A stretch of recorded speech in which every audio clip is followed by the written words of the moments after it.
तर सरकार मराठ्यांची फसवणूक करत असल्याचा आरोप मनोज जरांगे पाटलांनी केलाय। आंदोलकांवरील गुन्हे मागे घेण्याचं आश्वासन सरकारनं पाळलं नाही, त्यांना गुन्हे मागे घ्यावेच लागतील असं जरांगे म्हणाले। काल फडणवीसांनी दिलेल्या इशाऱ्यानंतर जरांगेंनी हे वक्तव्य केलंय।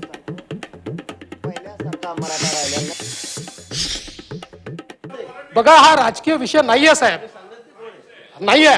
आणि आता हे बघ, हे सगळे फोटोग्राफ माझ्याकडे आहे, कोणाचा कोणासोबत कोण आहे, कुठला आरोपी कोणासोबत आहे। त्यामुळे याला असं आहे, कोणाच्याही पक्षाचा असो, ज्यांनी जाळपोळीमध्ये त्या ठिकाणी काम केलं त्याच्यावर कारवाई झाली पाहिजे। ती कारवाई आम्ही निश्चितपणे करू।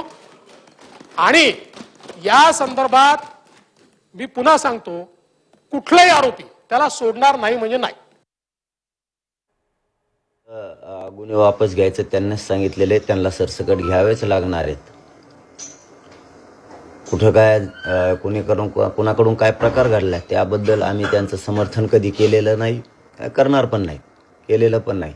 आमचं म्हणणं आहे, तुम्ही निष्पाप लोकांना जे त्याच्यामध्ये नाहीच आहेत अशा लोकांना सुद्धा मध्ये टाकलंय।